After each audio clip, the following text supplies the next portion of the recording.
You are sick and tired of being ghosted after an interview. Stressed, discouraged, frustrated. I get it. Let me help. Picture this. You've applied for your dream job. You're prepped. You've made it through the grueling application process. Your emotions are high. Your palms are sweaty. You make it through what you think is a good interview, just to never hear back again. This has got to be one of the most frustrating feelings. You get your hopes high, you work so hard just to get your feelings crushed. And it's frustrating and very irritating. I would know. This has happened to me on more than one occasion. So let me share with you how you can stop this from happening again to you. After all, I did win $1 million in scholarships, interned at Fortune 500 companies every summer while I was in college, and graduated with multiple job offers before I even walked the stage. So let me help you out. First thing, research the company. And I mean in-depth research. That means checking out their social media pages, their LinkedIn, their website, looking at their mission statement and vision, and then actually use those keywords, whatever that they may use into their mission statement, and incorporate those into your answers whenever they're asking you a question. At the end of the interview, when it's your turn to ask the question, position that to them so they'll know that, hey, this person has done their research. This person cares. This person we can trust enough with our work.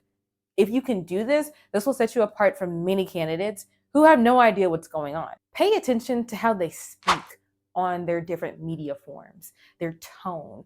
What is the culture like of the company? If you can tie that into your interview, that just gives the interviewer that much more reason to believe that you belong there, you fit in there, and we should hire you. Now, of course, don't take it too far, be something that you're not. But I feel like there's a good way to marry you, yourself, your own personality, that company's personality together beautifully so it can mesh and you can become the ideal candidate. The way you look. Let's be honest. They say don't judge a book by its cover, but that's what the cover's for. You're going to be judged by the way you look and the way you present yourself way before you even start to open your mouth and you start to talk. So it's best that you take your time here in this step by thinking about the colors that you're going to wear, how you're going to prepare yourself, whether it's an in-person interview or it's a virtual interview. So for example, you can wear like a regular gray suit or black suit, blue suit, which are the more traditional colors. But wear your own pop of color, whether that's hot pink or neon green or bright blue. There's a way to do it tastefully. So that way you can stand out, you can look good, and it also portrays confidence. Wearing these colors, that's not for the weak-hearted, but you can do it. And even if you can't, you prefer to be more conservative, there's still ways to stand out, whether that's through your jewelry or the way you do your hair, your glasses, your nails. Maybe you graduated from a school and you wear a class ring that's pretty notable. Whatever it is, make sure that they can stand out. And they'll be like, oh, hey, you're that girl who wore the yellow blazer to your interview. I remember you because it evicted some sort of emotion in me. And plus, your interview was also really good. So it just makes you more memorable and it helps you to stand out in the long run. Another thing, lighting.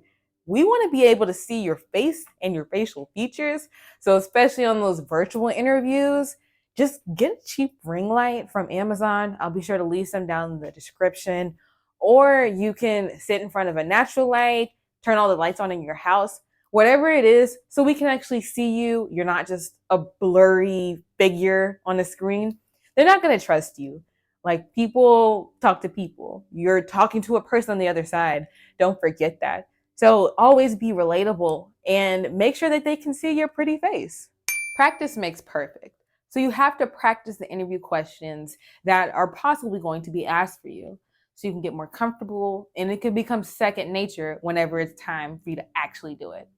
Now, there are three main types of questions that could possibly be asked of you. First, behavioral. That's the tell me about a time when. Tell me about a time when you faced a challenge. How did you overcome it? Second, situational. What would you do if? What would you do if you were challenged by a coworker whenever you had to finish a project? What would you do if your leader came to you with the issue at the last minute? And three, technical/ability questions. What do you think are the biggest challenges facing our industry today? Tell me about this project that you've worked on. Now, those are the three main types. And of course, there's other questions like the tell me about yourself, explain your strengths and your weaknesses. And I'd be happy to go in depth further in a later video if you all are interested in that. But practicing these questions and having a general idea of what your answer will be. Of course, you don't have to have it memorized word for word because that will just make you even more nervous. But practice these questions with your friend, with your mom, your dad, your aunt, your uncle, your cousin, or even practice it with yourself in the mirror until you feel more comfortable with these questions. Even what I'm doing right now, talking to my phone, record yourself and then rewatch it, replay, think about what you want to change in your answer, and then change it. So that way, when it's time for you to actually go in front of your interviewer, you're ready. And to that point, have at least 1 to 2 stories, like good stories that you have experienced that can apply to many of these different questions. You may or may not have heard of the STAR method that stands for situation, task, action, result. It's just a common framework to answer interview questions.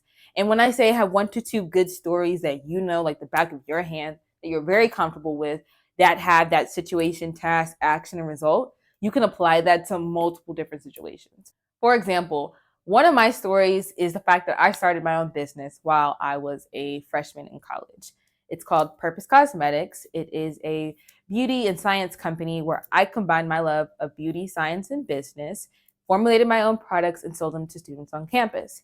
Nia, my name, means purpose in Swahili, so that was the naming behind the company for me to follow my purpose and my passion. Now, I can twist this story and use it for any question basically that's asked of me. Say someone asks me, okay, tell me about your strengths and weaknesses. I can pull out from me creating my own businesses the strengths and weaknesses that I've learned. They ask me, what challenges have I faced in my life and how I've overcome them? Okay, well, it was a challenge to start the business, to grow the business, to interact with people on campus and sell my products. That was a challenge. I learned and grew from it. And just many other examples. They ask what am I passionate about, or what my interests are, or how have I, used a project to grow. Whatever the question is, I can use that one story, like I know because I experienced it, and use it for the answers. And then also it's unique. Not everybody starts a business in college. Not everybody names the business after their name. So whatever that is for you, maybe you are a photographer and you have experience taking grad pictures and you had a difficult client one day and you use that for everything. Or maybe you code and there was this app that you were trying to develop. Whatever it is for you, just have like those 1 or 2 stories that you know. You know it, of course, because you've experienced it. And then practice different questions that interviewers may ask you and then tailor that story to whatever the question was. This is a great way to work smarter and not harder. And that was another way for me to stand out. Nia means purpose. So that was a way for me to tie in purpose with everything. And a lot of mission statements at companies, they use the word purpose. So I would say, just as this is my purpose, I could help you all achieve your purpose as a company, and then insert company's mission statement. And that was just a way for me to stand out, be memorable. So whenever they see my name, it's like, okay, Nia, purpose. And I'm not saying that your name has to mean purpose. It can mean whatever your name means, but find something that's a unique factor from you and use that with every interview. Trust me, it does not get old. People love to learn new facts about you, and it also makes you seem personable. Now your interviewer is done asking you questions, and it's your turn to ask the questions. And since you used my first tip where I said you researched the company, you looked at their LinkedIn and other social media platforms, you're well aware of projects that the company has going on, goals that they're trying to achieve, so you can ask knowledgeable questions. And you also looked up your interviewer on LinkedIn or internet in general, and you saw projects that they worked on, what their passions, interests are, and this is where you can ask them questions about themselves. Ask them what their projects are that they're working on. What did they like about working at their job? What has their experience been like working there? People love to talk about themselves, so get them talking. And a great question to ask is, how did you think this interview went? Just straight up ask it. I say, like, there's different ways to say it, of course, for decorum purposes. What did you think of this interview? Do you think I'm a good fit for the position? Like, just get their feedback.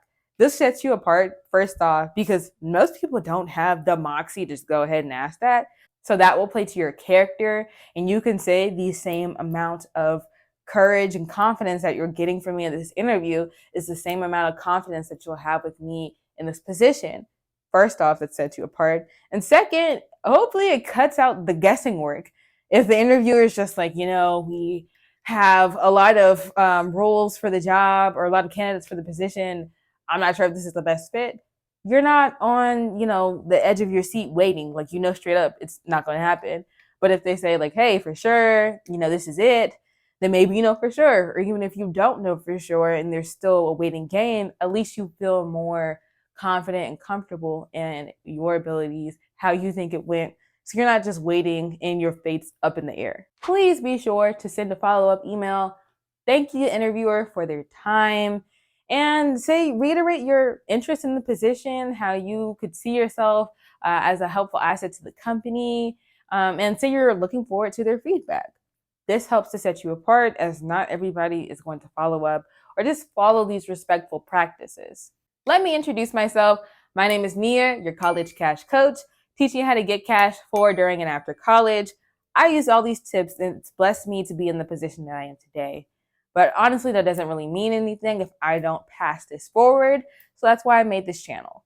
If you made it this far, do me a favor, subscribe, like the video, and save this video for future use. As a thank you, here's a cute picture of a dolphin. See you in my next video.